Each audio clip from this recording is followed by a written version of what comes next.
आप देख रहे हैं जय भारत टीवी। नमस्कार, जय भारत टीवी देख रहे हैं आप। मैं हूं हेम भट्ट।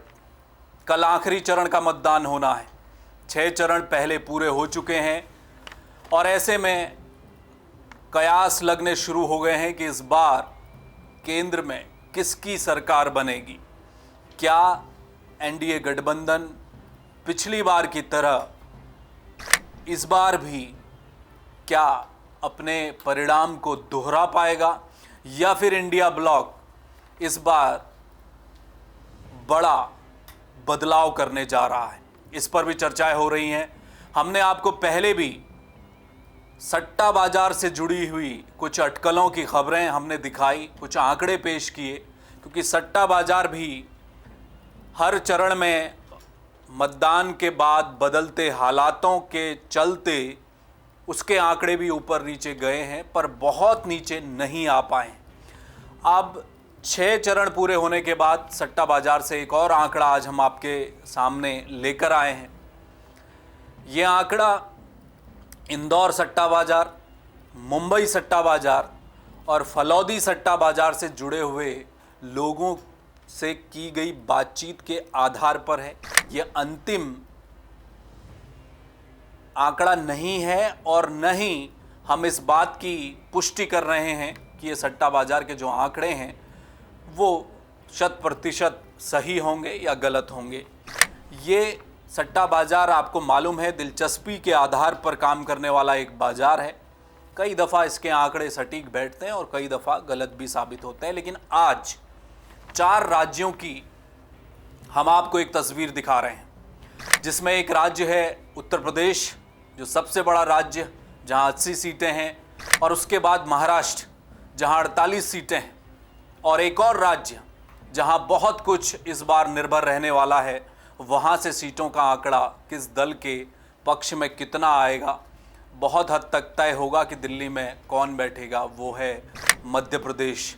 क्या मध्य प्रदेश से बीजेपी के लिए कोई सेटबैक नज़र आ रहा है? सट्टा बाजार क्या कह रहा है, उस पर चर्चा करेंगे। और एक और राज्य दिल्ली में 7 सीटें, वहाँ क्या होने वाला है? सबकी नज़रें दिल्ली पर भी इस समय मौजूद हैं, उस पर भी चर्चा करेंगे। तो सिलसिलेवार तरीके से इन चारों राज्यों के सट्टा बाजार, इन तीनों सट्टा बाजार के आंकड़ों को मिलाकर जो सीटें दी गई हैं उन पर मैं चर्चा कर रहा हूं। सबसे पहले हम लोग चर्चा करेंगे महाराष्ट्र की। महाराष्ट्र में 48 सीटें हैं और वहां पर इंडिया और इंडिया ब्लॉक एक तरफ, दूसरी तरफ एनडीए, यानी कि शिंदे वाली जो शिवसेना है वो, एनसीपी जिसमें अजित पवार हैं वो, शरद पवार वाली जो एनसीपी, पुरानी एनसीपी है वो, और इसके अलावा उद्धव ठाकरे मौजूद हैं। ये आपसी जो लड़ाई वहाँ चली है उसमें महाराष्ट्र का गणित क्या है वो समझिए। इन तीनों सट्टा बाजार यानी कि मुंबई, इंदौर और फलौदी सट्टा बाजार के मुताबिक महाराष्ट्र में इस दफ़ा बीजेपी को बड़ा झटका लग रहा है।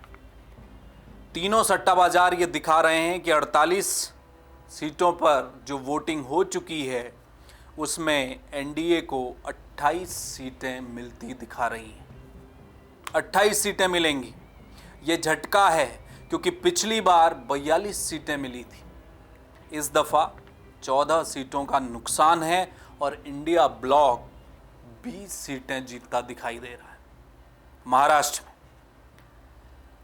पिछली बार केवल 6 मिली थी।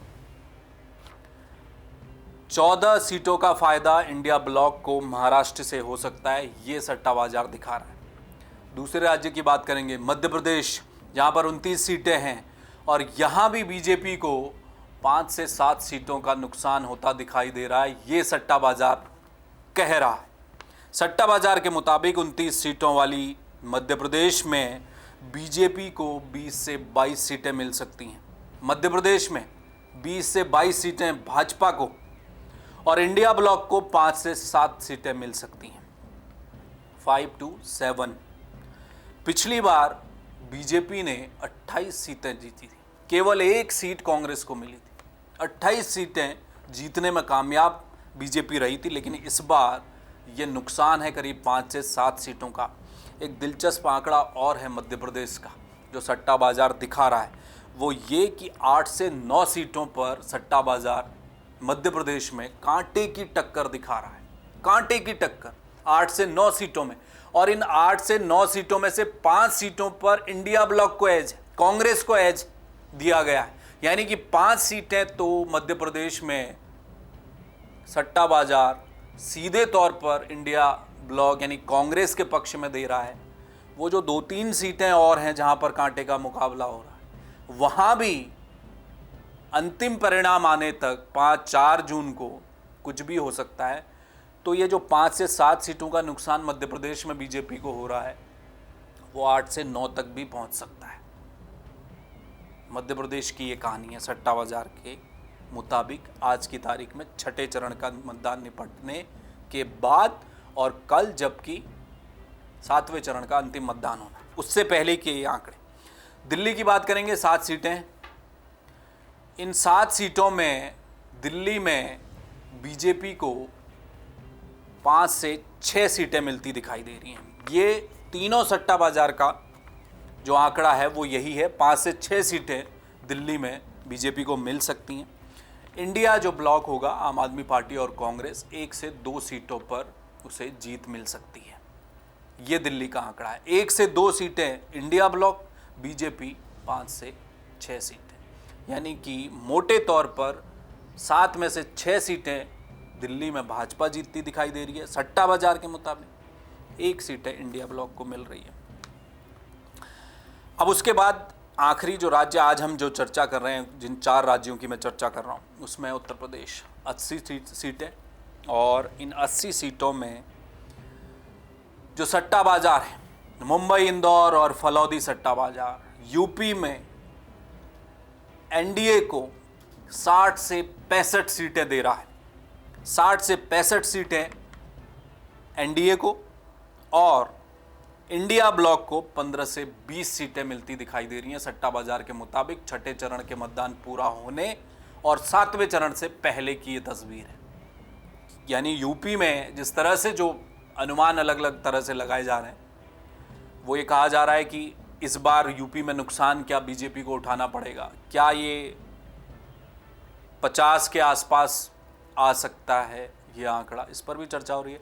लेकिन सट्टा बाजार यूपी में भाजपा को बहुत नुकसान नहीं दिखा रहा, और 60 से 65 सीटें इंडिया माफ़ कीजिएगा एनडीए यूपी में जीतता दिखाई दे रहा है, और इंडिया जो ब्लॉक है उसे 15 से 20 सीटें मिल जाएंगी। ये यूपी का हाल है। ओवरऑल आंकड़ा भी मैं अभी आपको जल्दी बता रहा हूँ, लेकिन इससे पहले एक दिलचस्प और एक आंकड़ा है सट्टा बाजार के मुताबिक, वो भी आप सुन लीजिए, जान लीजिए। सट्टा बाजार कुछ सीटों का आकलन, जो वीआईपी सीट जिसे हम कह रहे हैं, प्रधानमंत्री नरेंद्र मोदी वाराणसी से चुनाव जीत रहे हैं, अमित शाह चुनाव जीतते दिखाई दे रहे हैं सट्टा बाजार के मुताबिक, वायनाड से राहुल गांधी जीत रहे हैं, रायबरेली से भी राहुल गांधी जीत रहे हैं, लेकिन अमेठी में स्मृति ईरानी को जीतता हुआ दिखाया है सट्टा बाजार ने। राहुल गांधी की रायबरेली में 10 से 15 पैसे का भाव है राहुल गांधी का। स्मृति ईरानी का जो भाव है, आज की मैं बात कर रहा हूँ, 40 से 50 पैसे कम है, इसलिए जीतते हुए दिखाई दे रही हैं। अखिलेश यादव चुनाव जीत रहे हैं, डिम्पल यादव चुनाव जीत रही हैं, राजनाथ सिंह चुनाव जीत रहे हैं, और ये बड़ी जो नाम है, जो सीटें चर्चाओं में रही हैं, वो सट्टा बाजार क्या कह रहा है उस पर मैंने आपको बताया। राहुल गांधी दोनों जगह से, अमेठी से स्मृति ईरानी, अखिलेश यादव, डिम्पल यादव, अमित शाह भी वहाँ गुजरात में चुनाव जीत रहे हैं, और गांधीनगर से, और राजनाथ सिंह लखनऊ से चुनाव जीत रहे हैं, ये सट्टा बाजार कह रहा है।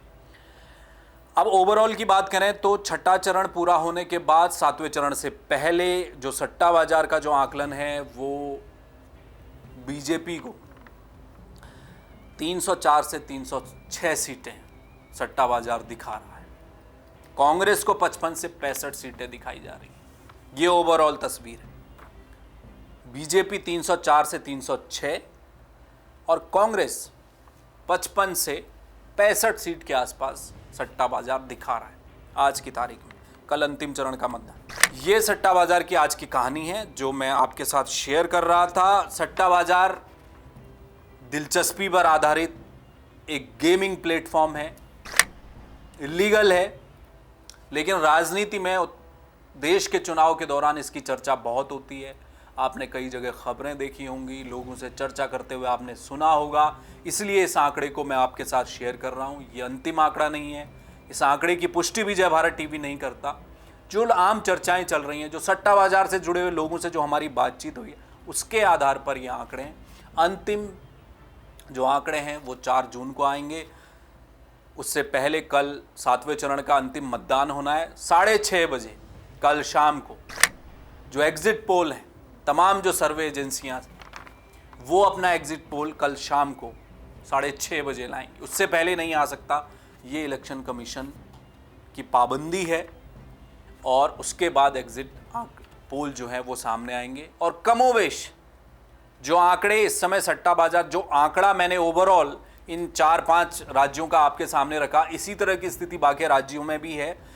जीतती हुई बीजेपी जीतती हुई दिखाई दे रही है सट्टा बाजार में। सरकार एनडीए की बनती दिखाई दे रही है। इंडिया अलायंस को सेटबैक है सट्टा बाजार के मुताबिक, लेकिन ये आखिरी आंकड़े नहीं है। एग्जिट पोल भी इसी के आसपास रहने वाले हैं। जिस तरह का जो चर्चाएं आप सुनने में आ रही हैं, जिस तरह से तमाम वो एग्जिट पोल की जो एजेंसियां हैं, उनके जो सर्वा हैं, वो जिस तरह से मीडिया में आकर बातचीत कर रहे हैं, उनको देखकर यही लग रहा है कि जब कल एग्जिट पोल सामने आएगा तो उसमें आपको बहुत ज़्यादा चांस है कि बीजेपी की सरकार बनती दिखाई देगी। अधिकांश एग्जिट पोल में, कुछ एग्जिट पोल चौंकाने वाले आंकड़े सामने रखेंगे और 4 जून को असल आंकड़े सामने आएंगे। और ये भी चर्चा इस समय देश में है कि एग्जिट पोल, सट्टा बाजार कुछ भी कहे, लेकिन कुछ लोग ये भी कह रहे हैं कि इस बार चौंकाने वाले आंकड़े आएंगे। अब वो चौंकाने वाले आंकड़े कैसे होंगे? बेहद गर्मी के मौसम में चुनाव हुआ है, आखिरी चरण का चुनाव कल है। देश में तमाम राज्यों में हीट वेव से लोग परेशान हैं।